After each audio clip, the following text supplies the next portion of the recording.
Hi everyone and welcome back.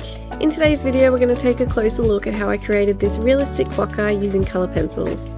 Rather than focusing on the animal itself, I'm going to show you the techniques I use to create soft, layered brown fur, realistic features, and a colourful blurred background. If you've ever struggled to make fur look realistic with colour pencils, hopefully you'll pick up a few tips that you can use in your own work. For this piece I'm using Faber-Castell Polychromos pencils on Strathmore Bristol vellum paper. I always begin with the eyes and nose because they're the main focal point of the portrait. The eyes aren't simply black and brown, they contain subtle blues, warm browns and soft greys. Building these colours gradually before adding dark sepia and black gives the eye much more depth and realism.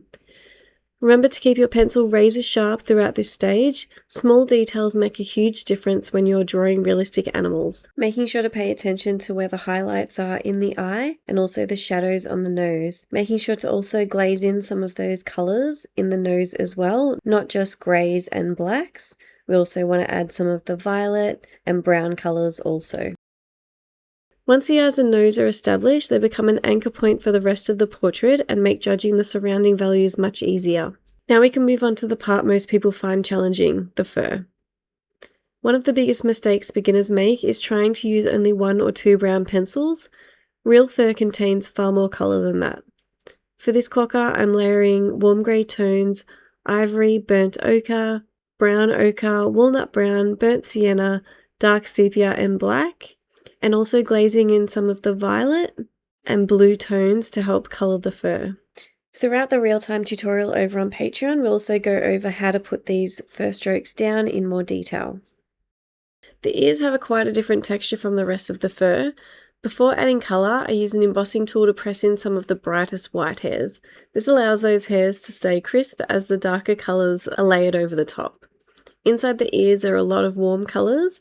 I'm using ivory, beige red, and then starting to get darker, I'm using burnt sienna, dark Naples ochre, and several earthy browns to build those rich golden tones.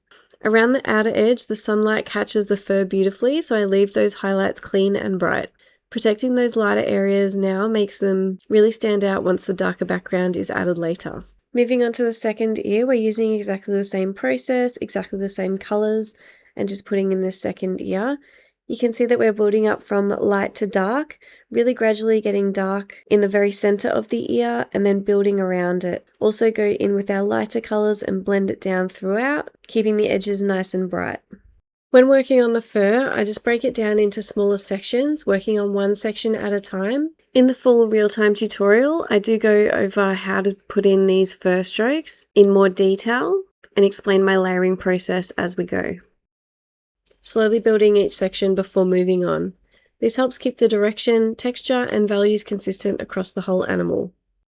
When drawing fur, the most important thing to pay attention to is the direction and length of the hairs. Every stroke follows the way the fur naturally grows. I use quick flicking motions with a very sharp pencil, lifting off the paper at the end of each stroke to create tapered hairs. To make the coat appear thick, I don't draw every stroke in exactly the same direction. Some strokes overlap each other, creating the illusion that lighter hairs sit over the darker ones and vice versa. This layering is what gives the fur softness and depth rather than looking flat or scratchy. And if this sort of fur intimidates you, in the full real-time tutorial, I really take my time and explain how I'm doing all of these fur strokes, including changing up the colours, which makes it really easy to follow along. Next, I work through the paws one at a time using exactly the same layering process.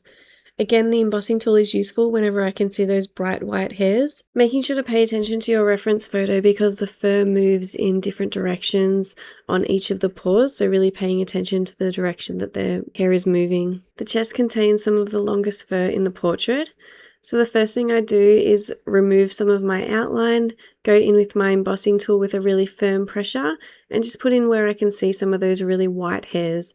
You don't want to go overboard with this, just the main white hairs that you can see. Then next, I map out the darkest shadow shapes using walnut brown. This gives me a roadmap to the rest of the layering. From there, it's simply just a case of gradually building colour from light to dark, adding more fur strokes with each layer until everything blends together naturally. It definitely takes patience, but this slow layering process is what creates realistic fur with colour pencils. Once the animal is complete, I move on to the timber that the quokka is resting on. Because this isn't the focal point, I don't need to render every tiny detail. Instead, I block in the main dark shapes before adding light browns along the olive green and May green to capture some of the mossy tones in the wood. Keeping supporting elements slightly softer helps draw the viewer's eye back towards the animal. Making sure to also add in some of the blues, oranges and pinks into the wood that we've added into the quokka also. Finally, it's time for the colourful background. With colour pencils, smooth backgrounds come from holding the pencil on its side and applying very light layers. Avoid using sharp pencil points here because they'll create unwanted texture. The colours in the background actually come from colours already used throughout the portrait. Greens, pinks, oranges, browns and greys, which helps tie the whole piece together. At the edge of the quokka, I'm especially careful to preserve those white sunlit highlights on the ears. These little areas of contrast help keep separate the animal from the background. To speed up the blending process, I apply a Zest-It pencil blend over the first layers using a soft brush, allowing it to dry completely, and then continue layering more colour pencils over the top. Finally, I use ivory to smooth and unify any remaining grains in the background. If there's one thing I'd like you to take away from this tutorial is that realistic fur isn't about drawing thousands of individual hairs. It's about building layers slowly, using a variety of colours, paying attention to the fur direction and allowing those layers to create depth over time. I'd love to know in the comments what animal or fur texture you'd like to see me cover next. If you'd like to follow this tutorial in real time, the full version is available over on Patreon, where you'll also get the reference photo, line art material list, and everything you need to complete the drawing yourself. If you enjoyed this video, don't forget to like and subscribe for some more colour pencil tutorials, and I'll see you in the next one. Thanks for watching. Thanks guys.